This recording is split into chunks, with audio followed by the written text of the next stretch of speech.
Sementara kawasan itu adalah kawasan yang ada di tengah-tengah kota. Sabel nggak itu?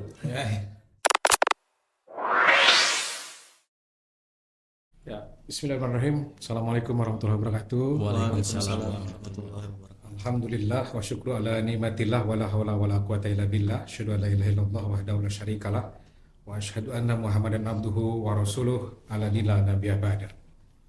Alhamdulillah, kita sekarang pada pembicaraan yang kedua mungkin ya. Sekarang ada ayat tamu podcast itu ya. Ini untuk menyapa teman-teman yang tidak bisa hadir, para mahasiswa, para jamaah yang tidak bisa hadir pada acara diskusi menarik tadi kita di Student Center ya, yang begitu menarik. Dan kita kedatangan tamu istimewa sebetulnya, Pak Roni. Ini adalah Pak Dr. MS Kaban ya. Beliau tidak hanya pernah menjadi Menteri Kehutanan, tetapi memang memiliki secara individu beliau konsen terhadap lingkungan, terhadap hutan. Bahkan tadi dari paparan-paparannya bagaimana beliau begitu menguasai sampai ke jenis kayu, jenis tanaman saya kira. Nah, kemudian ada juga ini Pak Dr. Roni Nugraha. Beliau ahli tafsirnya IAI, Pak, ahli tafsirnya IAI. Makanya selain ahli tafsir, dia juga pegiat naik gunung ya, pegiat alam. Beliau juga selama ini mengasuh santri cinta alam, itu santri pecinta alam, mahapala ya kalau disebutnya mahapala. Jadi memang sudah harus menjiwai tentang bagaimana dakwah ekoteologis yang akan kita bahas hari ini. Kemudian di sini ada adik kita namanya Yusmaida ya. Yusmaida aktivis BEM, hadir sebagai narasumber. Kira-kira setelah nanti Bang Kaban kita biasa panggil, karena kita juga pernah sama-sama dulu panjang sekali. Bang Kaban menjelaskan tentang perspektifnya tentang bagaimana memulai dakwah ekoteologis dari kesadaran kita sebagai mahasiswa, kesadaran masyarakat kampus, dan kesadaran masyarakat nantinya menjadi ini. Saya pikir diskusi kita cukup menarik tadi di situ, tapi dilakukan secara offline dan orang-orang tidak banyak menyimak, sehingga ilmu ini harus masif didengar, disimak, dan dimulai oleh setiap individu yang memiliki kesadaran. Namun sebelum itu mungkin kami mohon atau kami meminta kepada Bang Kaban untuk memberikan kata pembuka terkait dakwah ekoteologis dari mimbar ke gerakan, kira-kira gitu, dan krisis lingkungan gitu. Mohon waktu dan silakan Bang Kaban. Baik, terima kasih. Bismillahirrahmanirrahim. Alhamdulillah, kita bersyukur pada hari ini bisa berkumpul bertemu untuk mendiskusikan persoalan yang berhubungan dengan kehidupan. Kita perlu memahami bersama-sama bahwa bagi kita sebagai insan muslim ya, yang sering kita paling tidak, saya mulai dulu dari misalnya ketika membaca Al-Fatihah ya. Ketika membaca Al-Fatihah itu kan ya, setelah basmalah itu kan ada Alhamdulillahi Rabbil Alamin. Jadi kita itu sebagai insan muslim ya, itu paling tidak setiap hari itu sudah berinteraksi dengan kalimat, dengan kata Rabb dan alam. Nah, kita tahu ya, Rabb ini adalah pencipta. Ya, tetapi bukan hanya sekedar pencipta gitu. Ya, makna Rob itu kan kalau kita ambil dari para ahli ilmu, ya, para ulama, di situ kan juga ada nuansa, ya, informasi, ya, nuansa ilmu pengetahuan, ada nuansa pendidikan, pelajaran yang sangat luar biasa dari setiap apa yang diciptakan. Jadi situ kita sudah bicara tentang Tuhan, itu kan sudah bicara tentang, kalau bahasa kan orang bilang theos gitu ya. Jadi kemudian alam, Ya, alam. Alam ini sesuatu yang memang diserahkan, dibuat, diciptakan untuk manusia. Jadi kita mengatakan alhamdulillah sebagai manusia, ya, kita mengucapkan apa istilahnya? Thanks too much. Jadi terima kasih ya Tuhan, gitu kan? Ya, jadi luar biasa ucapan terima kasih kita itu. Kenapa? Karena alam yang diberikan itu meliputi seluruh kebutuhan umat manusia. Gitu. Ya. Saya selalu menggunakan referensi itu ya, wasaharolakum ma fis samawati ma fil ardi jami'a minhu inna fi dzalika la ayat liqaumin yatafakkarun. Jadi Tuhan menciptakan, alam dibentangkan, manusia mengelola, manusia menikmati. Jadi di situ ada ya bagaimana hubungan alam dengan Tuhan, bagaimana alam dengan manusia, manusia dengan alam dan manusia dengan Tuhan. Semua saling terkait. Ya. Jadi dia merupakan satu kesatuan, ya, interaksi dari berbagai macam itu. Nah, karena memang bahasa semua yang ada di langit, semua yang ada di bumi, oleh Allah, oleh Tuhan itu diserahkan semua untuk manusia, tapi dengan catatan, di situ hanya bisa dipahami oleh orang yang punya ilmu. Jadi dalam konteks alam ini, ketika manusia memanfaatkan alam, itu harus melibatkan ahli ilmu. Ya. Jadi pengelolaan alam ini harus dengan ilmu. Karena dia merupakan satu kesatuan. Tidak ada satupun celah yang ada di alam semesta ini yang dia tidak terkait satu dengan yang lain. Gitu. Nah, jadi ketika kita mau memanfaatkannya, mau mengelolanya untuk kepentingan kehidupan, ya, disitulah pentingnya ilmuwan atau ahli ulama terlibat. Oke, dari situ Bang Kaban sudah mulai statement dengan masuk paron ini ke dakwah ekologis. Pernyataan Bang Kaban barusan adalah memberikan pesan kepada kita semua bahwa beliau sudah mulai dari pesan dakwah. Karena yang beliau baca adalah Quran surat Al-Fatihah dan urainya. Kita belum bongkar pengalaman dan kegelisahan Bang Kaban terkait dari mana kita sebagai para penggiat agama memulai dakwah ekologis itu. Ya. Barangkali izinkan Pak Roni untuk menyampaikan kegelisahannya Pak Kaban. Nanti dikonfirmasi pada apa yang Bang Kaban ketahui. Silakan Pak Roni. Baik, terima kasih Pak Hendi. Yang pertama tentu sebagaimana tadi Bang Kaban sebutkan ya. Cuma saya nanti akan sedikit menguatkan. Menarik sebenarnya dari sisi istilah. Satu, itu ada alamin. Terjemahkan alam. Tapi juga nanti salah satu sifat Allah alim. Ya. Kemudian kita juga lihat ada istilah ulama. Yang itu memiliki akar kata yang sama. Nah, jadi kalau saya melihat dari sisi ini, maka alamin itu adalah khalaqa. Allah menciptakan. Al-alamin alam biilmihi dengan ilmunya.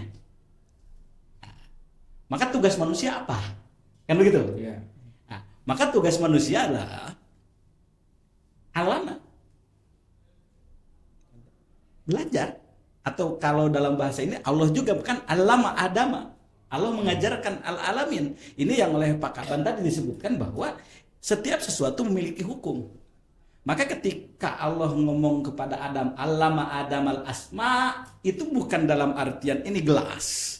Tetapi segala sesuatu di alam ini memiliki sistem, memiliki hukum. Yang itu perlu dipelajari. Pembelajarannya melalui apa? Melalui iqra. Maka dari iqra itu nanti muncul istiqra, penelitian.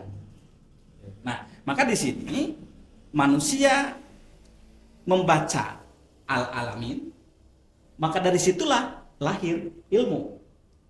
Nah, maka dalam konteks inilah saya melihat bahwa dengan sakhara itu tadi, maka muncullah satu iseng. Ini iseng Kang ya. Apa Adam dulu? Apa alam dulu? Kan itu yang perlu kita ini kan. Ini saya kalau ke anak-anak TK suka bilang begitu.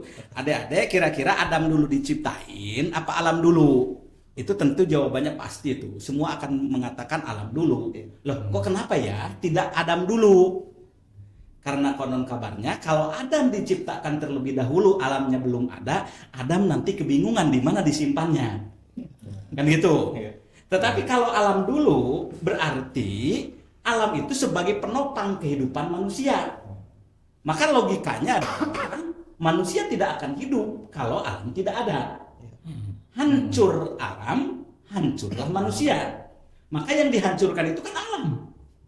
Ketika kiamat itu. Tetapi manusia itu sendiri kan adanya di alam. Nah, maka dalam konteks ini, ya saya tadi mengatakan bahwa kenapa Nabi Nuh disuruh memasukkan hewan sepasang-sepasang. Padahal orang yang masuk ke perahu hanya 40. Ini kan nasihat ekologis, perintah ekologi. Karena kehidupan manusia jika tidak ada binatang, jika tidak ditopang oleh binatang, hancur kehidupan itu setelah perahu itu nanti mendarat. Nah, gitu. Nah, makanya tidak sesederhana apa yang kita pikirkan. Nabi Nuh itu ribet-ribet membawa ternak. Apalagi kalau iseng anak TK, Pak. Kalau iseng anak TK kan kalau ada harimau 2 sepasang, berarti dombanya harus 4. Karena selama 40 hari harimau harus makan kan gitu. Nah, ini kalau iseng. Tetapi saya tidak mau iseng lah. Hanya ingin mengatakan bahwa keberlanjutan manusia itu tidak mungkin ada kalau tidak ada alam, termasuk binatang. Karena binatang itu sendiri, ya saya yakin ini Pak Kaban pakarnya, bahwa melalui binatang alam itu menjadi terjaga. Kemudian nanti tumbuhan itu sendiri kan kadang-kadang melalui penyerbukan hewan-hewan itu sendiri. Nah, maka saya ingin satu kutipan Pak. Satu kutipan dari ulama Persis, tetapi ini jarang dikenal dan jarang digali. Inilah kesalahan kita, yaitu peninggalan ulama Persis dibiarkan, yang dalam bahasa agama barangkali kalau warisan ulama tidak dibiarkan itu berarti anak durhaka. Kan gitu. Ini satu kutipan, yaitu leuweung teh kudu jeung maungna. Leuweung kudu jeung maungna, sebab kalau leuweung eueuh maungan, leuweung bakal ruksak. Maung eueuh leuweungan disengsirikeun, karena ketika maung berpindah ke Jakarta itu jadi bahan tertawaan. Kan gitu. Nah, makanya maung teh kudu leuweung teh kudu jeung maungna. Itu saya kutipkan dari salah satu ulama Persis. Yang itu kemudian ditarik pada kehidupan dalam rumah tangga. Maka laki-laki itu berperan sebagai maung, perempuan sebagai leuweung. Maka lamun istri tidak ada maung, dia tidak akan terjaga. Dan kalau tidak ada hutan, maka laki-laki pun tidak terjaga. Itu. Terima kasih. Dua narasumber ini berangkat dari ayat Allah. Refleksinya. Tadi juga Bang Kaban di awal tafsir mufradatnya keluar tentang alam dan lain sebagainya. Kegundahan kita hari ini bukan kurangnya ilmu. Bahwa pengetahuan seperti yang Dr. Roni sampaikan, Dr. Kaban sampaikan tentang bagaimana manusia punya keterkaitan erat dengan alam, dan alam ini adalah menjamin kehidupan manusia. Mau mulai dari mana? Kira-kira yang dipikirkan, direnungkan oleh mahasiswa kita melakukan dakwah ekoteologis bukan untuk orang lain, tapi untuk diri kita. Kita dengar adik-adik mahasiswa kita. Silakan. Terima kasih Pak Hendy mungkin ya, Pak Roni sama Pak Kaban aja mungkin manggilnya. Kalau abang takutnya kayak seumuran gitu. Terkait krisis iklim mungkin ya Pak. Ini tentunya menjadi salah satu yang isu dikhawatirkan oleh teman-teman Gen Z, maksudnya saya anak muda mungkin ya. Dan memang 85% itu yang dikhawatirkan itu iklim setelah korupsi. Nah, itu menjadi salah satu isu yang dikaji oleh teman-teman mahasiswa Gen Z. Nah, Mungkin tadi apa bertanya? Iya, dari mana kita Oh, memulai? dari mana kita? Kesadaran ini sudah ada, gitu ya. Tapi tadi ada yang menarik bahwa yang ditakutkan oleh generasi Z. Itu menjadi salah satu apa namanya hal yang dikhawatirkan bagaimana secara tidak langsung ya dunia ini akan diestafetkan gitu Pak, akan dilanjutkan ke kita. Iya, iya. Sehingga mau tidak mau kita harus aware lah, kita harus apa namanya peduli kepada lingkungan, sehingga akhir-akhir ini kan banyak ya konten kreator yang dari anak muda yang mengajak untuk peduli terhadap lingkungan, dan menurut saya itu menjadi salah satu gerakan yang luar biasa gitu untuk kita sama-sama menjaga bumi. Mungkin itu Pak. Ya. Terima kasih kembali ke narasumber yang lain, tamu kita podcast tamu podcast ini kan. Iya. Ya, tadi ada yang saya petik dari kegundahan mahasiswa, Iya, betul. Pak Roni, bahwa ternyata yang mereka takutkan setelah korupsi itu adalah kerusakan iklim. Teh. Iya, betul. Nah, kalau kita tahu bahwa korupsi adalah extraordinary crime, Iya. apa luar biasa, kejahatan luar biasa, mungkin perusakan terhadap iklim ini Terjadi. juga kejahatan yang luar biasa. Jadi sebenarnya ya, Ya, kalau kita mau jujur ya, bahwa kerusakan alam, iya, pemanasan global, ya kan, kemudian ancaman iklim itu berkorelasi dengan korupsi. iya, gitu ya. Ya. Jadi ini semua adalah karena perbuatan korupsi, mulai dari korupsi cara berpikir. Iya, Ya. Nah, korupsi itu kan memanipulasi, betul. ya, memanipulasi angka-angka. Nah, jadi kalau kita lihat ya bahwa hari ini semua orang ketika berpikir kebutuhan, ya, itu pasti objeknya alam. Oh, Semua. iya, iya. Apa yang disebut dengan natural resources, sumber daya alam.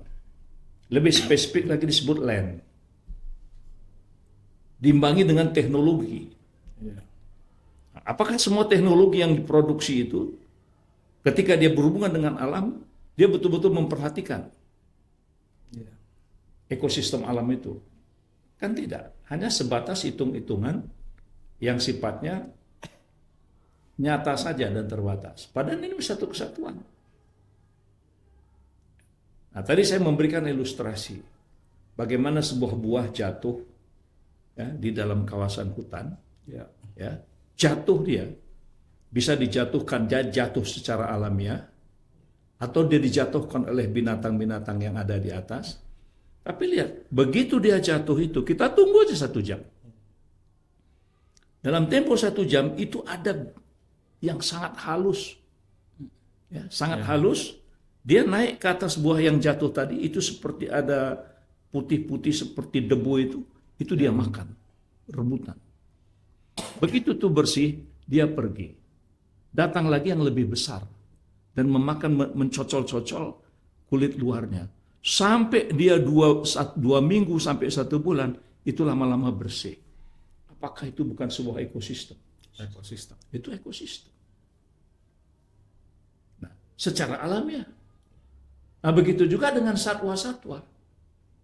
Jadi ketika kita bicara tentang alam itu, tidak hanya berbicara tentang apa yang dibutuhkan manusia saja, tapi juga bagaimana satu kesatuan itu ada. Nah, selama ini ilmu yang diajarkan itu kan hanya sekedar bagaimana menguasai land, bagaimana teknologi, ya kan, kemudian bagaimana hitung-hitungannya. Nah, ketika hitung-hitungan itu dilakukan, dikatakan efisien, tapi sebenarnya merusak. Iya. Nah, jadi karena rusak itu adalah ketika terjadi gangguan keseimbangan. Ya. Nah, itu tadi contoh sederhana. Kalau kita ambil, tahunya bagi saya kalau saya bicara di Jawa Barat, saya tidak akan pernah melupakan tentang bagaimana kondisi kawasan-kawasan hutan di Jawa Barat. Karena saya sangat worry, sangat khawatir. Karena sepanjang Pulau Jawa ini yang paling mengkhawatirkan adalah Jawa Barat. Apa yang kita lihat? Lihat tutupan hutannya, luas kawasan hutannya, dan lihat kanopinya. Ya, ya. Ya. Jadi luas kawasan hutannya itu sudah jauh dari nilai ideal. Kalau saya mengatakan idealnya 40%. Jadi kalau luasnya 1 juta hektar, katakanlah luas Jawa Barat, daratan Jawa Barat, maka paling tidak 400.000 hektar itu harus hutan, ya 40 hektar kawasan hutannya, 40% kawasan hutannya dengan tutupan kanopinya 100%. Sekarang apa yang terjadi? Silahkan cek ke lapangan. Sejauh mata memandang kita di dalam wilayah kawasan perbukitan, kawasan hutan lindung yang ada di Jawa Barat, ya, saya berani mengatakan hampir 78% kanopinya itu rusak. Di Indonesia termasuk provinsi yang paling buruk. Saya sangat khawatir terhadap Jawa Barat.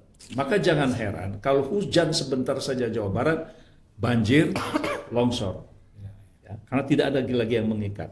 Nah, ini harus ada pemikiran bagaimana 10-20 tahun yang akan datang, angka 19% atau sebagian pakar di Unpad mengatakan itu sekitar 17%, bagaimana ini tidak menjadi 20%, 25%, sehingga seluruh kawasan sungai-sungai kita itu menjadi lebih sehat, lebih bermanfaat. Nah, begitu terbuka kawasan hutan itu 1 hektar dengan kanopi yang hilang, ya kan? Bayangkan dengan 1 mm per 1 hektar curah hujan itu hampir 20 ton. Nah, bagaimana pengikisan permukaan? Maka kalau misalnya terjadi penurunan produksi, ya karena memang permukaan tanahnya tingkat kesuburannya terkikis. Ya. Karena tadi tutupannya, gitu kan. Nah, saya kira apa yang saya katakan ini para ahli perlu dikumpulkan di Jawa Barat untuk bagaimana how to save ya, wilayah kawasan provinsi kita ini, gitu kan. Nah, karena apa? Memang Jawa Barat juga salah satu provinsi yang paling padat penduduknya. Ya. Dan tidak ada tempat yang paling gampang didesak terkecuali kawasan. Nah, jadi di sini kita bisa lihat harusnya kawasan-kawasan subur, ya maunya itu jangan berubah jadi perumahan. Tapi di sini kan, kenapa terjadi kawasan-kawasan subur itu berubah jadi perumahan? Kan di situ ada korupsi pemikiran. Ya. Ya. Kenapa kita tidak berpikir mana kawasan yang tidak subur yang dijadikan komplek kawasan perumahan dan dibangun satu lingkungan yang sehingga dia lebih teduh, lebih enak. Sekarang justru daerah yang dia menyerap air ditutup dengan bangunan-bangunan. Apakah kita tidak sadar? Bukankah dengan membangun gedung-gedung itu juga menambah pemanasan? Betul. Jadi dia saling terkait. Nah, jadi disinilah ya kita mengatakan tadi, saya mengatakan bahwa ketika kita mau memanfaatkan kawasan apapun harus libatkan para ahli. Ya, jadi para ilmiawan, para ulama-ulama itu harus dilibatkan supaya keputusan boleh dan tidak boleh itu, layak dan tidak layak itu dia bersifat total. Iya. Ilmiah. Jadi itu yang harus dikedepankan. Nah, kita sudah berada pada era sekarang ini, kalau saya katakan kira-kira 10-20 tahun yang lalu kita resah semua dengan pemanasan global, naiknya temperatur bumi, dan kita semua sudah dapat informasi, ada pengalaman, banyak negara wilayah-wilayah yang dulu saljunya kemudian cair dan sebagainya sehingga menaikkan permukaan laut, sehingga banyak pulau-pulau yang tenggelam. Nah, dari 17.000 pulau Indonesia, berapa yang sudah tenggelam? Ada. Itu puluhan yang sudah tenggelam. Ya. Nah, kalau ini berlanjut terus, ya kan? Ya, itu beberapa pulau-pulau yang strategis di Indonesia pun akan naik sekitar 40 meter. Nah, jadi kita harus berpikir komprehensif. Ya kan? Apa yang mau kita kejar sebenarnya ketika kita memanfaatkan alam? Contoh, ilustrasi kita sebagai bangsa yang cinta negara ini kan, bumi, air, ya, bumi, air dan segala kekayaan yang terkandung di dalamnya dikuasai oleh negara. Untuk Sebentar dulu. Jadi judulnya dikuasai oleh negara. Pertanyaannya, apa makna esensial dari dikuasai oleh negara ini? Nah, ini harus jelas. Bagaimana pemilikan? Ya, pemilikan masyarakat, pemilikan individu, ya, pemilikan kelompok, kan harus jelas bagaimana penguasaan itu. Nah, lalu kemudian ya dia diikutin dengan konsekuensi sebesar-besar kemakmuran rakyat. Pertanyaannya, yang makmur itu sekarang siapa? Ya. Sebagian. Nah, jadi artinya kalau terjadi proses pemiskinan terhadap masyarakat, ada penyimpangan nggak cara berpikir? Itu yang saya katakan ya, maka korupsi itu berkorelasi. Ya. Jadi mulai dari cara berpikir. Nah, contoh lagi misalnya menetapkan anggaran. Harganya di pasar cuma 200, tapi budget dibikin 1000. Itu korupsi nggak? Korupsi. Nggak, ini cara berpikir. Iya. Nah, ini dalam bagaimana kita memaknai. Nah, jadi yang paling penting adalah dalam konteks kita bernegara dan berbangsa ini, satu, bagaimana menanamkan rasa sense of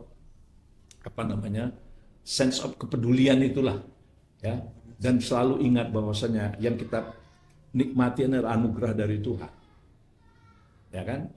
Ya. Kalau kita berbaik terhadap alam ini, alam juga akan berbuat baik sama kita. Ya. Kalau kita merusak alam ini, ya suatu saat alam itu akan marah sama kita.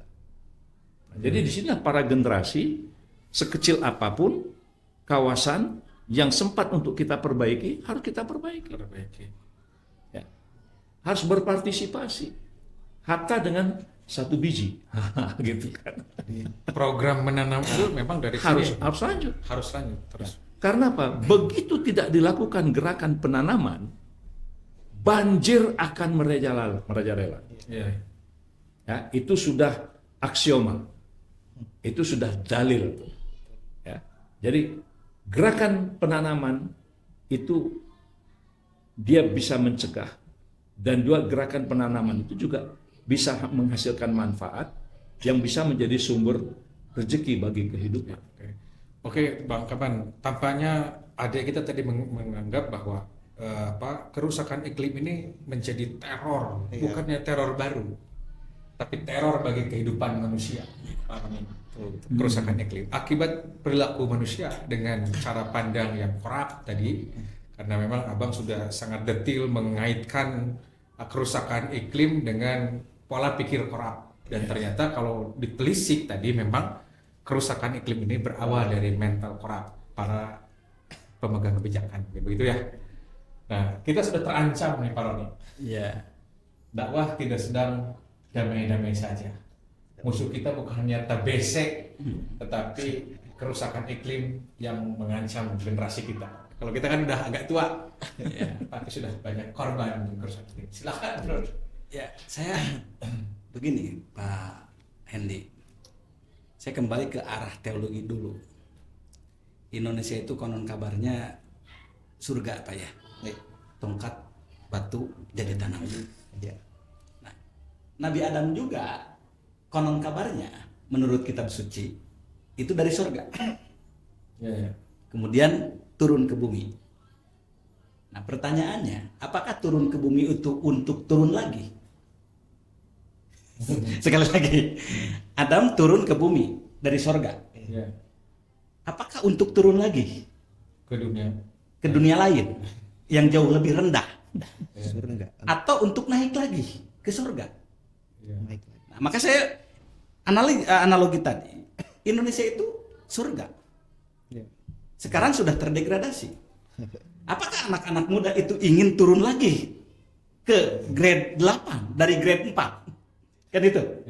Nah, makanya kalau saya sih sebenarnya filosofinya adalah sebagaimana Adam turun ke bumi untuk kembali naik, maka situasi yang sudah parah ini bukan dibiarkan dan dibikin lebih parah.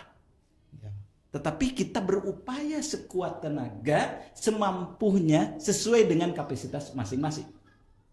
Nah, maka tadi dengan alur logika sederhananya, mulai dari sendiri, yang jangan-jangan korupsi tadi kata Pak Kaban kan pola pikir Pak ya. Nah, jangan-jangan mahasiswa kita juga pola pikirnya korup. Korup itu gini contohnya, dia tidur jam 10, mau nonton Madrid jam TV nyala terus. Maka selama 4 jam itu kira-kira energi berapa yang keluar? Tidak termanfaatkan. Apakah itu tidak korup? Karena Allah itu menciptakan energi untuk dimanfaatkan, bukan untuk dibiarkan begitu saja. Untuk dimubazirkan. Untuk dimubazirkan kan begitu. Jadi jangan-jangan ketika kita membiarkan TV nyala tanpa ditonton, itu merusak alam, mendegradasikan lagi. Karena mohon maaf, di Jawa Barat itu sekarang kan banyak galian-galian, Pak. Betul. Galian-galian apa itu Air. listrik lah ya, Air. Bukan air. Ini apa untuk pembangkit listrik. Bor. Oh iya. Dan bor itu jarang di ini, semuanya di hutan. Ya kasus-kasus di Garut saya pikir itu sangat kentara. Nah, dengan adanya itu kemudian kan petani masuk merambah. Karena ada akses jalan dan lain sebagainya. Nah, sementara kita membiarkan TV menyala terus.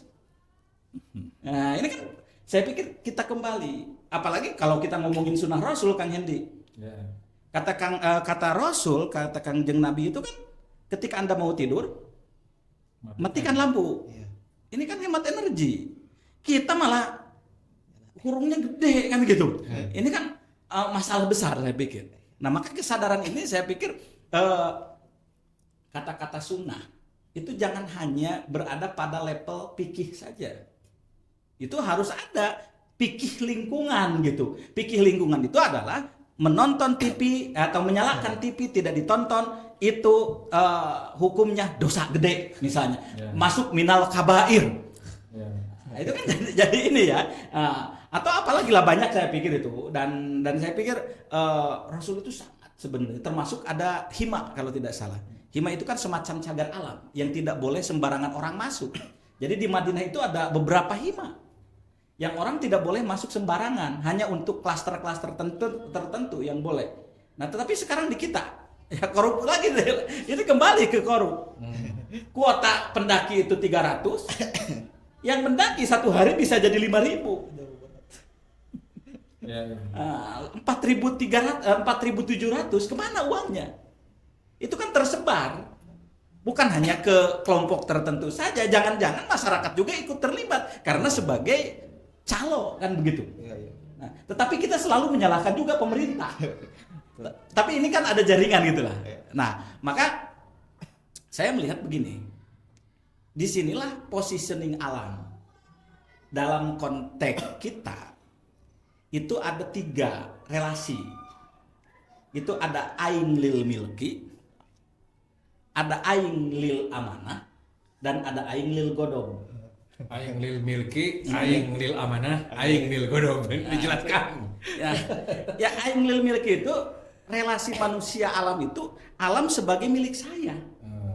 Karena kalau sudah kata milik itu sebenarnya hak-hak saya. Kan coba orang kalau sudah menganggap itu sebagai milik. Bebas. Kan ping aing. Nungurus aing. Di bajuan kuma aing kan begitu. Karena kalau sudah lil milki, ini tanah-tanah saya. Nungurus saya, ya kuma saya. Karena ini sudah lil milki. Tapi kalau aingnya lil amanah, aingnya tidak lagi ngomongin milik mutlak. Ini titipan buat incu saya kan begitu. Bukan ini kebun, ini hutan buat siapa? Buat cucu saya. Buat nanti nenek generasi yang akan datang. Berarti amanah itu akan selalu mengacu kepada sesuai dengan yang menitipkan. Nah, maka nanti dari aing lil milki itu akan memunculkan aing lil godom. Aing yang membicarakan kemarahan. Nah, kan karena saling sikut semuanya kuma aing, kan akhirnya jadi aing-aingan gitu. Kalau dalam bahasa Sunda gitu. Jadi kalau semua orang sudah aingnya lil milki, maka akhirnya jadi aing-aingan. Makanya saya coba ilustrasikan Kang Ismaida ya. Ada seorang perempuan di angkot pakai celana pondok. Dia kan bilang, paha saya. Nungurus saya. Nu pendek saya, kok kamu yang ribet. Santri yang melihatnya, mata-mata saya. Yang melihat adalah saya. Ya kumah saya, wedi toong oge. Kan jadi aing-aingan, maka jadilah pertengkaran. Nah, makanya di sini sebenarnya ya kita sebagai umat Islam wabil khusus, mari kita galakkan dakwah ekologi ini dengan merubah pola pikir dari aing lil milki dan lil godom ke aing lil amanah gitu. Itu gerakan teologisnya kira-kira. Gerakan teologisnya Oke. seperti itu gitu. Jadi apa yang disampaikan Pak Roni menyempurnakan apa yang disampaikan oleh Pak Kaban dari ilmu pengetahuan yang beliau gali. Ini dari perspektif tafsir. Iya. Mahasiswa sudah sejauh mana merencanakan gerakan ini dari mimbar ke gerakan? Kira-kira gitu. Sebetulnya apa namanya kayak dilema mungkin ya ketika kita teman-teman mahasiswa itu melakukan gerakan kecil-kecilan, bagaimana kita peduli lingkungan, tapi kembali lagi ke apa namanya pemerintah yang melakukan apa namanya Pemegang kebijakan. pemegang kebijakan yang lebih besar cakupannya untuk apa namanya melakukan penebangan hutan dan sebagainya. Menurut itu menjadi apa namanya PR dan rasa sakit kita gitu. Kita mencoba gerakan kecil, namun di sisi lain beberapa perusahaan dan sebagainya tuh memiliki gerakan yang lebih besar gitu. Dan kemudian untuk kalau misalkan dari mimbar ke gerakan, menurut saya apa namanya bagaimana tadi dikhawatirkan ketika terjadi korupsi yang melibatkan masyarakat, di situ dapat juga apa namanya komisinya. Menurut saya bagaimana masyarakat itu belum tersentuh ranah spiritualnya gitu. Jadi hanya sampai ke ranah intelektual, dan bagaimana itu menjadi PR mungkinnya bagi kita mahasiswa Islam, kemudian para ulama dan sebagainya, untuk dalam mimbar itu kita menyampaikan hal-hal yang ibadah goir mahdoh mungkin ya. Kita coba sentuh ranah spiritualnya. Karena mungkin perilaku atau gaya hidup itu bisa kita apa namanya ajak ketika emosional dan spiritual itu tersentuh gitu. Kalau misalkan hanya sebatas sampai kepada mari kita nanam pohon dan sebagainya, bahkan sampai ada FOMO. Mungkin beberapa teman saya juga ada yang ikut FOMO mendaki mungkin ya. Nah, mungkin itu menjadi apa namanya PR buat saya, teman-teman siswa dan semuanya, untuk bagaimana Islam mimbar itu bukan hanya membicarakan tentang akidah dan sebagainya. Bagaimana kita mencoba untuk alam dan sebagainya itu digaungkan di mimbar. Seperti itu. Bagaimana Bang? Tampaknya ada kita ini apa menghadapi tembok besar. Ya. Yes. Kalau saya memang sudah melihat bahwa generasi Z itu dia harus peduli. Betul. Dia harus peduli. Generasi Z itu akan mendapatkan sebuah tantangan yang sangat dahsyat di masa depan. Ya, karena implikasi atau dampak dari perubahan iklim ini, ya, itu juga berbanding lurus bagaimana masing-masing bangsa di dunia ini mengelola kehidupannya. Sampai hari ini kita bisa lihat apa yang terjadi, katakanlah perang dengan bom, dengan segala macam bahan-bahan kimia untuk meledakkan, menghancurkan. Itu sudah berapa juta ton. Ya. Nah, apakah sudah dihitung tuh implikasinya 5-10 tahun yang akan datang? Itu pasti berdampak. Itu pasti ada implikasi. Sebagaimana ketika Gunung Toba meledak. Ya, ketika Gunung Toba meledak, itu lingkungan itu gelap hampir 100 tahun. Ketika gunung api di Bali meledak, ya kan, Gunung Agung meledak, ya kan, awannya tertutup itu sampai Timur Tengah, dikirain itu adalah awan hujan, ternyata debu hasil ledakan. Itu dampak lingkungan. Apakah itu tidak menimbulkan biaya? Nah, jadi apa yang terjadi hari ini semua dirasakan oleh generasi yang akan datang.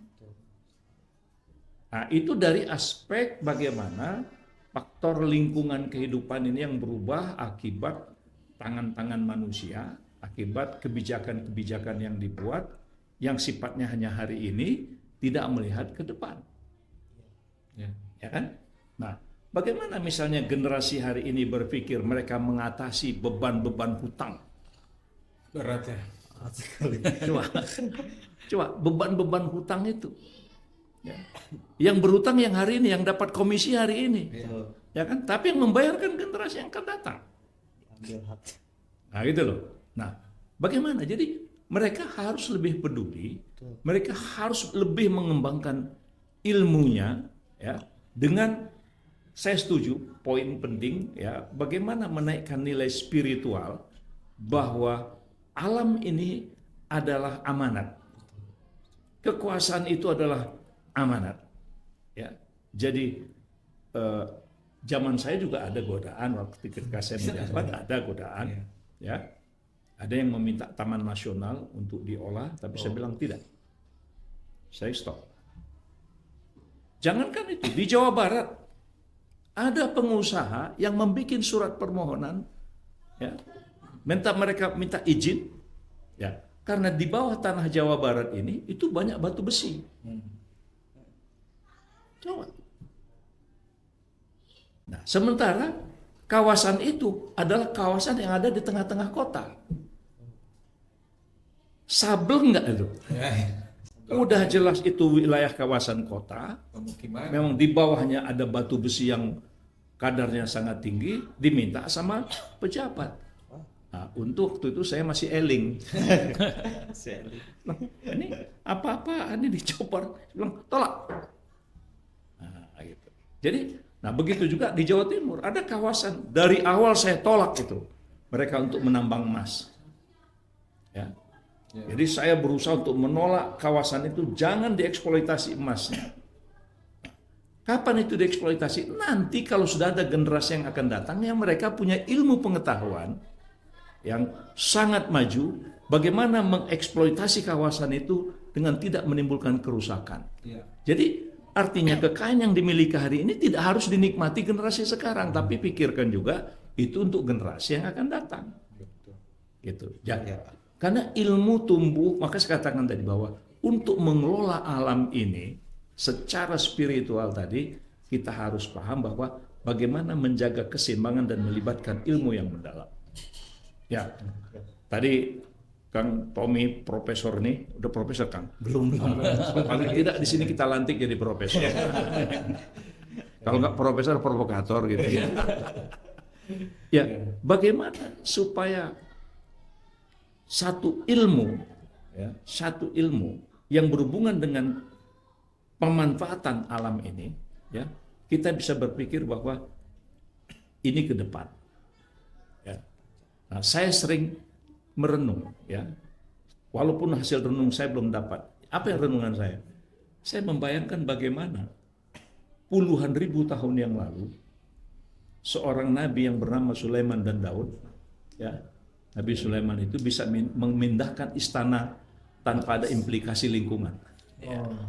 Coba, dia memindahkan istana, ya, hanya dalam sekejap mata, ya kan? Malah ditanya, ini kan istanamu, ya kan? Sehingga yang punya, kayaknya iya nih, nah, gitu kan? Itu kan ilmu pengetahuan. Ya. Jadi bagaimana memindahkan itu dengan kecepatan? Nah, saya kira hari ini ilmu yang dipakai oleh orang-orang itu kecepatan. Ya. Kecepatan suara, orang biasanya 7 kali kecepatan suara, dia bikin 15. Sedangkan di zaman Nabi Sulaiman itu kecepatan cahaya. Bayangkan, dulu mereka sudah punya kemampuan bagaimana memindahkan istana dengan kecepatan cahaya. Nah, jadi apa kaitannya ini? Bukankah hari ini orang semua berbicara ya teknologi terbarukan, ya kan? Nah, kalau teknologi terbarukan berarti bagaimana resourcesnya itu dikelola dengan baik, ya kan? Dan betul-betul dia nuansanya adalah nuansa alam, ya, nuansa alam. Misalnya panas bumi, ya. Nah, kalau panas bumi berarti kawasan hutannya harus terjaga, air ya kan? Apakah mikrohidro atau tenaga air misalnya. Itu berarti kan semua kawasan hutannya harus terjaga. Itu kan lingkungan. Atau di beberapa negara sudah menggunakan tenaga angin. Nah, Indonesia negara di wilayah tropis yang mataharinya 12 jam. Nah, bagaimana menggunakan teknologi tenaga matahari yang 12 jam itu sehingga semua yang menggunakan bahan-bahan mineral mulai katakanlah itu tetap dieksploitasi tapi dalam rangka untuk sebesar-besar kemakmuran rakyat tadi. Saya kira ini terkait. Ya. Dari analisis tadi tentang seberapa telah rusaknya iklim kita sudah menjadi ancaman yang serius akibat tidak ada kesadaran, kira-kira masih adakah harapan? Ada harapan untuk memulai lebih baik? Ya begini Kang Hendi, ketika kita berbicara tentang kerusakan, itu kan sama dengan tubuh manusia. Ya, tubuh. Jadi pertanyaan saya, Kang Hendi pernah ke rumah sakit enggak? Gitu aja lah. Jadi pertanyaan saya, kalau Kang Hendi ke rumah sakit, kenapa harus ke rumah sakit? Pengobatan? Bukan. Karena masih ada harapan. Karena kata dokter, kalau sudah tidak ada harapan itu dipulangkan. Walaupun di rumah sakit kan? Iya. Nah, jadi makanya kalau saya, ini khususnya kepada anak muda, kata harapan itu menjadi kata kunci untuk perubahan, untuk bergerak. Siap. Karena kalau Anda bilang Indonesia gelap, itu saya pikir luar biasa, itu tidak akan maju. Minimal Anda jangan bilang Indonesia gelap, tapi Indonesia buram. Buram. Kalau buram kan masih ada celah untuk membuka ruang cahaya. Iya. Kan gitu. Tapi kalau sudah gelap, itu akan menjadi tidak maju. Nah, maka serusak apapun hari ini dunia, kalau kita masih hidup, itu masih berubah. Makanya Kang Hendi, saya tidak berpikir berhasil atau tidak. Sekali lagi, saya tidak berpikir apakah gerakan kita berhasil atau tidak. Yang penting kita bergerak. Karena kita diciptakan dari air yang bergerak. Kalau Kang Yusmida diciptakan dari air yang menggenang, ya udah diam. Tapi karena kita diciptakan dari air yang bergerak, maka kalau tidak gerak kita harus malu sama air mani. Kan gitu. Gerak terus kan gitu. Walaupun sudah hampir mati. Makanya pernyataan Nabi itu, tanamlah pohon walaupun tahu Anda besok hari akan kiamat. Kiamat. Ya. Kenapa tahu? Karena kan masih besok kiamatnya. Berarti masih ada peluang untuk berubah. Masih ada harap. Nah, bagaimana kalau tidak berhasil? Jangan berbicara hasil atau tidak hasil. Tapi yang penting gerak. Nah, maka saya coba ininya ke kasus Musa. Anda kan sekarang jadi Musa. Kan gitu. Mahasiswa itu Musa gitu. Maka Musa itu disuruh apa sama Allah? Idhab ila Fir'aun fa innahu tagha faqul lahu maqaulan laina la'allahu yatadakkaru ayahsa. La'alla itu harapan. Urusan hasil dan tidak Di luar. karena faktanya Fir'aun tidak beriman. Tapi kan Tuhan tidak menyalahkan Musa. Loh, Musa kamu tidak berhasil loh. Enggak. Kamu sudah bergerak tetapi Fir'aun tidak beriman. Nah, maka disinilah kaulan layyina itu harus operasional. Makanya saya nuntut nih ke prodi KPI. Nah, kaulan layyina itu sampai hari ini belum operasional, Kang Hendi. Itu masih kaulan layyina itu lemah lembut. Ya lemah lembut itu apa indikatornya? Apa kata-kata kuncinya kan gitu. Sehingga jangan-jangan nanti menjilat malah. Definisi operasionalnya apa? Definisi operasional dan indikator-indikator. Kalau saya lihat dalam konteks Musa Fir'aun, salah satu di antara kaulan layyina itu adalah adanya tuntutan yang terukur. Kalau kita ngomong tidak ada tuntutan, itu tidak layyina. Biarkan Bani Israel bersamaku. Itu kan tuntutan. Jadi bukan mangha kumaha, itu bukan begitu. Harus ada tuntutan, apa tuntutan perubahannya, apa tuntutan perbaikannya, kan begitu. Maka dakwah ekologi itu termasuk juga saya pikir dakwah tentang kekuasaan. Gitu Kang Hendi. Pak Roni masih menganggap bahwa dari sekian kerusakan alam dengan tadi ancaman krisis iklim ini, apa namanya, masih ada harapan dengan analogi yang menurut kita harus merenung lebih banyak lagi, terutama saya. Menurut Abang yang sudah. Ya, saya ingin yakinkan kepada kita semua bahwa secara global, secara dunia atau secara internasional, seluruh pemimpin-pemimpin itu sudah semacam mempunyai janji. Ya, mereka sudah bikin komitmen bahwa alam ini, kerusakan alam ini, bagaimana menurunkan emisi global itu adalah sebuah komitmen yang sudah ada ya dalam sebuah kesepakatan internasional ya yang memang harus sudah dimulai. Tapi kita jangan menunggu. Ya. Kita jangan menunggu ya. Kita sebagai bangsa jangan menunggu. Kita sebagai warga masyarakat tadi bergeraklah walaupun hanya dengan satu butir biji tanaman. Ayo kita lakukan secara bersama-sama. Tapi bagi mereka yang sedang mendapatkan amanat, ya, saya pikir saya tetap mengatakan Jawa Barat. Bagaimana peran pemerintah pusat untuk menyelamatkan kawasan hutan Garut misalnya? Apa yang harus dilakukan oleh Sumedang? Apa yang harus dilakukan oleh Cianjur Selatan? Apa yang harus diamankan dari kawasan-kawasan yang konflik ya, dengan masyarakat? Ya. Bagaimana dicarikan solusi supaya mereka tidak mengeksploitasi alam, tapi bisa memanfaatkan alam, memberikan kehidupan yang lebih baik. Setiap daerah tidak sama. Bagaimana kita mengatasi misalnya kawasan Puncelut, ya, dengan tingkat kemiringan, dengan fungsi-fungsi yang sedemikian rupa itu. Ya. Jadi semua daerah, semua kabupaten kota yang ada di wilayah Jawa Barat, itu mereka berkontribusi untuk menaikkan, ya kan, luas kawasan yang tadinya kanopinya 78%, ya, bagaimana bisa menjadi 100%. Ya, kawasan-kawasan hutannya yang tadinya kosong terbuka, ya, masing-masing bagaimana itu ditingkatkan. Ya. Ini hitungan saya yang mungkin salah. Wilayah Jawa Barat itu ada kawasan hutan lindungnya lebih dari 250.000 hektar. Bukankah kawasan hutan lindung itu adalah untuk melindungi masyarakat?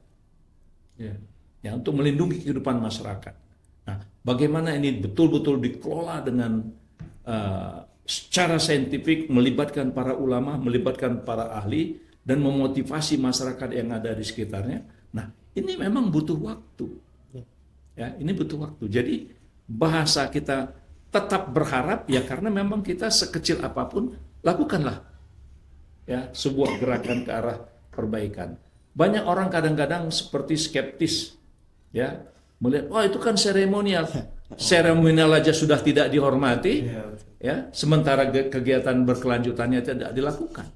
Nah, jadi oleh karena itu kalau saya cenderung yang penting ada gerakan yang dilakukan secara sistematis, terstruktur, masif melibatkan masyarakat dan menyadarkan generasi yang akan datang bahwa masa depan kau adalah kehidupan berkelanjutan dan selamatkan lingkungan. Gitu.